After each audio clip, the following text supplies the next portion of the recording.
Vote আসে vote যায়, প্রতিশ্রুতিও মেলে বারবার, কিন্তু বাস্তবে সমস্যার সমাধান হয় না। এমনই অভিযোগ তুলে আসন্ন 2026 বিধানসভা নির্বাচনে ভোট বয়কটের ডাক দিলেন তুফানগঞ্জের বালাঘাট এলাকার বাসিন্দারা। অভিযোগ, তুফানগঞ্জ 1 নম্বর ব্লকের দেওচড়াই গ্রাম পঞ্চায়েতের 8-এর 255 নম্বর বুথ বালাঘাট এলাকায় বাম আমলে তৈরি হওয়া মাটির রাস্তার দীর্ঘদিন ধরেই বেহাল অবস্থায় পড়ে রয়েছে।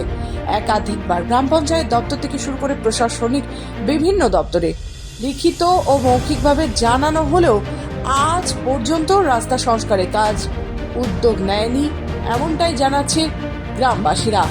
নির্বাচন এলেই বিভিন্ন রাজনৈতিক দলের তরফে রাস্তা তৈরি করে দেওয়ার আশ্বাস দেওয়া হয়, কিন্তু ভোট মিটে গেলেই সেই প্রতিশ্রুতি উধাও হয়ে যায়, এমন অভিযোগ দীর্ঘদিনের। এর প্রতিবাদে একাধিকবার রাস্তা অবরোধ করে বিক্ষোভ দেখান বাসিন্দারা। সেই সময় আশ্বাস মিললেও বাস্তবে কোনো কাজ হয়নি বলেই অভিযোগ। এটা রাস্তা হয় না, বর্ষাকাল আসলে পুরো হাঁটাহাঁটি করা যায় না। তারপর সিপি নাম্বার যা কাজ করে দিয়েছে, কিন্তু এই সরকার এসে কোনো কাজ করে না। এইটা মাটির রাস্তা না, এটা মাটির রাস্তা। বামপুরা আমলেই তৈরি হয়েছিল। হ্যাঁ, বামপুর আমরা তৈরি হয়েছি, তারপর থেকে এখনো নাই কিছু হয়। এটা কারণ এই রাস্তাটা মানে দীর্ঘদিন ধরে এরকম বেহাল অবস্থা হয়ে আছে। তো অনেকবার অনেক জায়গায় কমপ্লেন করা হয়েছে, এমনকি দিদিকে বলো যে না টোল ফ্রি নাম্বারটা আছে, সেখানেও আমরা কমপ্লেন করেছি অনেকবার, কিন্তু রাস্তাটার কোনো সুরাহা হচ্ছে না। এদিন এলাকায় গিয়ে দেখা যায় রাস্তার ধারে ধারে টাঙানো হয়েছে ভোট বয়কটের পোস্টার।